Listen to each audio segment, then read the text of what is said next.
ओम शांति। 20 जनवरी 2023। अभी विचार सागर मंथन करते हैं ज्ञान का। मीठे बच्चे, तुम पीस स्थापन करने के निमित्त हो, इसलिए बहुत बहुत पीस में रहना है। बुद्धि में रहे कि हम बाप के एडॉप्टेड बच्चे आपस में भाई बहन हैं। प्रश्न, पूरा सरेंडर किसे कहेंगे, उनकी निशानी क्या होगी? उत्तर, पूरा सरेंडर वह जिनकी बुद्धि में रहता है कि हम ईश्वरीय माँ बाप से पलते हैं। बाबा, यह सब कुछ आपका है, आप हमारी पालना करते हो। भल कोई नौकरी आदि करते हैं, लेकिन बुद्धि से समझते हैं यह सब बाबा के लिए है। बाप को मदद करते रहते हैं, उससे इतने बड़े यज्ञ की कारोबार चलती है, सबकी पालना होती है। ऐसे बच्चे भी अर्पण बुद्धि हुए। साथ साथ पद ऊंचा पाने के लिए पढ़ना और पढ़ाना भी है। शरीर निर्वाह अर्थ कर्म करते हुए बेहद के माता पिता को श्वासोश्वास याद करना है। गीत है ओम नमो शिवाय, ओम शांति। ये गीत तो है गायन, वास्तव में महिमा सारी ही ऊंचे ते ऊंचे परमात्मा की, जिसको बच्चे जानते हैं और बच्चों द्वारा सारी दुनिया भी जानती है कि माता पिता हमारी वही है, कि माता पिता हमारा वही है। अब तुम माता पिता के साथ कुटुंब में बैठे हो। श्री कृष्ण को माता पिता कह नहीं सकते, बल उनके साथ राधे भी हो तो भी उनको माता पिता नहीं कहेंगे, क्योंकि वह तो प्रिंस प्रिंसेज है। शास्त्रों में यह भूल है। अब यह बेहद का बाप तुमको सभी शास्त्रों का सार बताते हैं। भल इस समय सिर्फ तुम बच्चे सन्मुख बैठे हो, कोई बच्चे भल दूर है, परंतु वह भी सुन रहे हैं। वे जानते हैं कि माता पिता हमको सृष्टि के आदि मध्य अंत का राज समझा रहे हैं और सदा सुखी बनाने का रास्ता व युक्ति बता रहे हैं। यह हूबहू जैसा घर है। थोड़े बच्चे यहाँ है, बहुत तो बाहर है। यह ब्रह्मा मुखवंशावली नई रचना है, वह हो गई पुरानी रचना। बच्चे जानते हैं कि बाबा हमको सदा सुखी बनाने आए हैं। लौकिक माँ बाप भी बच्चे को बड़ा कर स्कूल में ले जाते हैं। यहाँ बेहद का बाप हमको पढ़ा भी रहे हैं, हमारी पालना भी कर रहे हैं। तुम बच्चों को अब एक के बिगैर दूसरा कोई रहा ही नहीं है। माँ बाप भी समझते ये हमारे बच्चे हैं। लौकिक कुटुंब होगा तो 10-15 बच्चे होंगे, 2-3 शादी की होगी। यहाँ तो यह सब बाबा के बच्चे बैठे हैं। जितने भी बच्चे पैदा करने हैं सो अभी ही ब्रह्मा मुख कमल द्वारा करने हैं। पीछे तो बच्चे पैदा करने ही नहीं है, सभी को वापिस जाना है। यह ही एक एडॉप्टेड माता निमित्त है। यह बड़ी वंडरफुल बात है। यह तो जरूर है, गरीब का बच्चा समझेगा कि हमारा बाप गरीब है, साहूकार का बच्चा समझेगा कि हमारा बाप साहूकार है। वह तो अनेक माँ बाप है, यह तो सारे जगत का एक ही माता पिता है। तुम सभी जानते हो कि हम उनके मुख से एडॉप्ट हुए हैं। यह हमारी पारलौकिक माँ बाप है। यह आते ही पुरानी सृष्टि में है। जब मनुष्य बहुत दुखी होते हैं, बच्चे जानते हैं कि हमने इस पारलौकिक माता पिता की गोद ली है।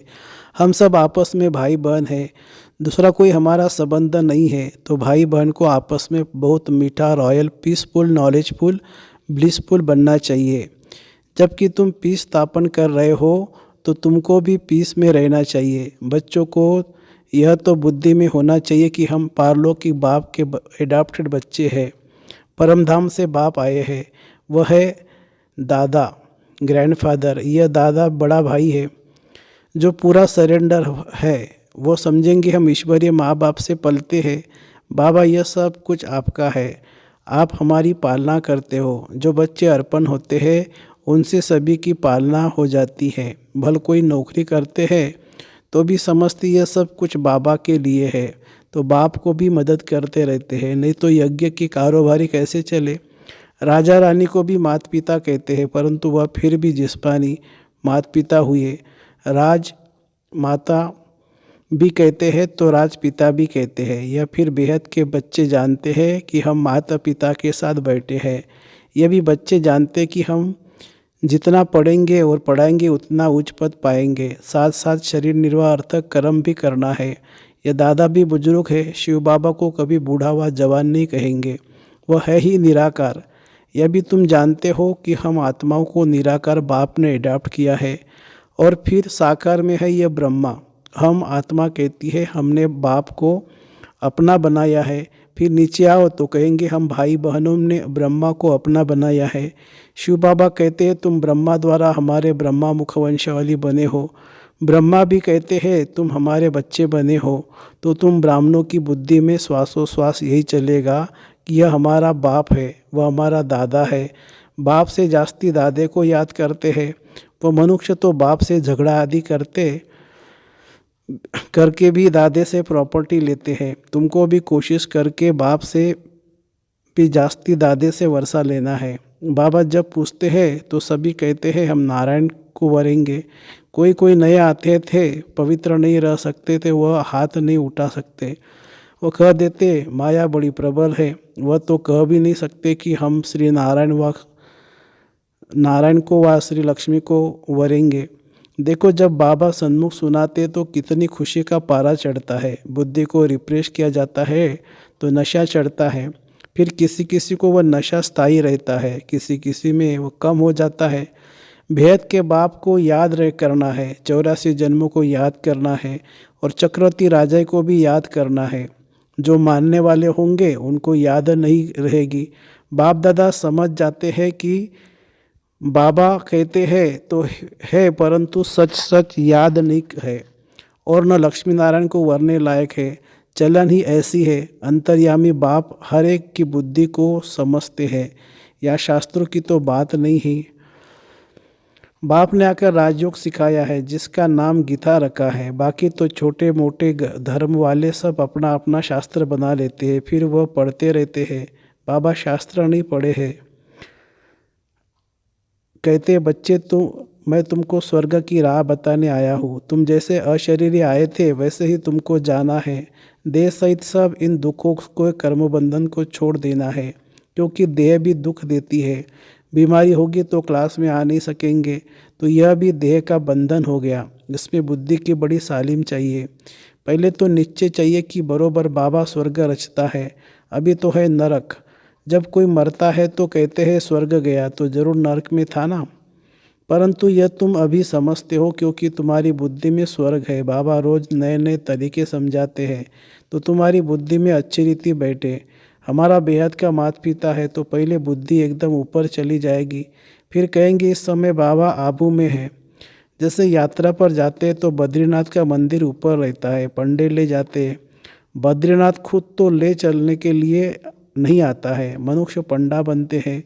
या शिव बाबा खुद आते हैं परमधाम से, कहते हैं हे आत्माएं तुमको ये शरीर छोड़ शिवपुरी चलना है। जहाँ जाना है वह निशानी जरूर याद रहेगा। वह बद्रीनाथ चैतन्य में आकर बच्चों को साथ ले जाते हैं। ऐसे तो हो नहीं सकता, वह तो यहाँ का रहवासी है। यह परमपिता परमात्मा कहते हैं मैं परमधाम का रहवासी हूँ, तुमको लेने के लिए आया हूँ। श्री कृष्ण तो ऐसे कह न सके। रुद्र शिव बाबा कहते हैं यह रुद्र यज्ञ रचा हुआ है। गीता में भी रुद्र की बात लिखी हुई है। वह रूहानी बाप कहते हैं मुझे याद करो। बाप ऐसे युक्ति से यात्रा सिखाते हैं जो जब विनाश हो तो तुम आत्माएं शरीर छोड़ सीधा बाप के पास चले जाएंगे। फिर तो शुद्ध आत्मा को शुद्ध शरीर चाहिए। सो तब होगा जब नई सृष्टि हो। अभी तो सभी आत्माएं मच्छरों सदृश वापस जाएगी बाबा के साथ, इसलिए उनको खिवैया भी कहा जाता है। इस विशेष सागर से उस पार ले जाते हैं। श्री कृष्ण को खिवैया नहीं कह सकते हैं। बाप ही इस दुख के संसार से सुख के संसार में ले जाते हैं। यही भारत विष्णुपुरी लक्ष्मी नारायण का राज्य था। अभी रावणपुरी है। रावण का चित्र भी दिखाना चाहिए। चित्रों से बहुत काम लेना है। जैसे हमारी आत्मा है वैसे बाबा की आत्मा है। सिर्फ हम पहले अज्ञानी थे। वह ज्ञान का सागर है। अज्ञानी उसको कहा जाता है जो रचता और रचना को नहीं जानते हैं। रचता द्वारा जो रचता और रचना को जानते हैं उनको ज्ञानी कहा जाता है। ये ज्ञान तुमको यहाँ मिलता है, सतयुग में नहीं मिलता है। वो लोग कहते हैं परमात्मा विश्व का मालिक है। मनुष्य उस मालिक को याद करते हैं, परंतु वास्तव में विश्व का अथवा सृष्टि का मालिक तो लक्ष्मी नारायण बनते हैं। निराकार शिव बाबा तो विश्व का मालिक बनता नहीं है। तो उन्हों से पूछना पड़े कि वह मालिक निराकार है या साकार। निराकार तो साकार सृष्टि का मालिक हो न सके, वह है ब्रह्मांड का मालिक। वही आकर पतित दुनिया को पावन बनाते हैं। खुद पावन दुनिया का मालिक नहीं बनते हैं, उनका मालिक तो लक्ष्मी नारायण बनते हैं और बनाने वाला है बाप। ये बड़ी गुह्य बातें हैं समझने की। हम आत्मा भी जब ब्रह्मा तत्व में रहती है तो ब्रह्मांड के मालिक है। जैसे राजा रानी कहेंगे हम भारत के मालिक हैं, तो प्रजा भी कहेंगी हम मालिक है, वहाँ रहते तो है ना। वैसे बाप ब्रह्मांड का मालिक है, हम भी मालिक ही ठहरे। फिर बाबा आकर नई मनुष्य सृष्टि रचते हैं। कहते हैं मुझे इस पर राज्य करना है। मैं मनुष्य नहीं बनता हूँ, मैं तो यह शरीर भी लोन लेता हूँ। तुमको सृष्टि का मालिक बनाने राजयोग सिखाता हूँ। तुम जितना पुरुषार्थ करेंगे उतना पद ऊंचा पाएंगे, इसमें कमी मत करो। टीचर तो सभी को पढ़ाते हैं, अगर इम्तिहान में बहुत पास होते हैं तो टीचर का भी शो होता है, फिर उनको गवर्नमेंट से लिफ्ट मिलती है। यह भी ऐसे है, जितना अच्छा पढ़ेंगे उतना अच्छा पद मिलेगा। माँ बाप भी खुश होंगे। इम्तिहान में पास होते हैं तो मिठाई बांटते हैं। यहाँ तो तुम रोज़ मिठाई बांटते हो, फिर जब इम्तिहान में पास हो जाते हैं तो सोने के फूलों की वर्षा होती है। तुम्हारे ऊपर कोई आकाश से फूल नहीं गिरेंगे, परंतु तुम एकदम सोने के महलों के मालिक बन जाते हो। यह तो कोई की महिमा करने के लिए सोने के फूल बनाकर उन पर डाल देते हैं। जैसे दरभंगा का राजा बहुत साहूकार था, उनका बच्चा विलायत गया तो पार्टी दी, बहुत पैसा खर्च किया। उसने सोने के फूल बनाकर वर्षा की थी, उस पर बहुत खर्चा हो गया, बहुत नाम हुआ। कहते थे देखो भारतवासी कैसे पैसे उड़ाते हैं। तुम तो खुद ही सोने के महलों में जाकर बैठेंगे तो तुमको कितना नशा रहना चाहिए। बाप कहते सिर्फ मेरे को और चक्रों को याद करो तो तुम्हारा बेड़ा पार हो जाएगा। कितना सहज है। तुम बच्चे हो चैतन्य परवाने, बाबा भी चैतन्य क्षमा। तुम कहते हो अभी हमारा राज्य स्थापन होना है, अब सच्चा बाबा आया हुआ है भक्ति का फल देने। बाबा ने खुद बतलाया है मैं कैसे आकर नए ब्राह्मणों की सृष्टि रचता हूँ। मुझे जरूर आना पड़े। तुम बच्चे जानते हो हम ब्रह्मा कुमार कुमारियाँ है, शिव बाबा के पोतरे हैं। यह फैमिली है वंडरफुल। कैसे देवता धर्म का कलम लग रहा है, झाड़ में क्लियर है। नीचे तुम बैठे हो। तुम बच्चे कितने सौभाग्यशाली हो। मोस्ट बिलबेड बाप बेड समझाते कि मैं आया हूँ तुम बच्चों को रावण की जंजीरों से छुड़ाने। रावण ने तुमको रोगी बना दिया है। अब बाप कहते मुझे याद करो, अर्थात शिव बाबा को याद करो, इससे तुम्हारी ज्योति जगेगी, फिर तुम उड़ने लायक बन जाएंगे। माया ने सबके पंख तोड़ डाले हैं। अच्छा, मीठे मीठे सिक्खी लदे बच्चों प्रति माता पिता बाप दादा का याद प्यार और गुड मॉर्निंग। रूहानी बाप की रूहानी बच्चों को नमस्ते। हम रूहानी बच्चों की रूहानी माता पिता बाप दादा को याद प्यार, गुड मॉर्निंग और नमस्ते बाबा नमस्ते। धारणा के लिए मुख्य सार। बुद्धि को सालिम बनाने के लिए देह में रहते देह के बंधन से न्यारा रहना है, अशरीरी बनने का अभ्यास करना है, बीमारी आदि के समय भी बाप की याद में रहना है।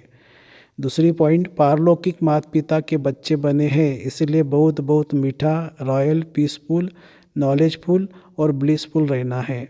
पीस में रह पीस स्थापन करनी है। वरदान, रूहानियत के साथ रमणीकता में आने वाले मर्यादा पुरुषोत्तम भव। कई बच्चे हंसी मजाक बहुत करते हैं और उसे रमणीकता समझते हैं। वैसे रमणीकता का गुण अच्छा माना जाता है, लेकिन व्यक्ति, समय, संगठन, स्थान, वायुमंडल के प्रमाण रमणीकता अच्छी लगती है।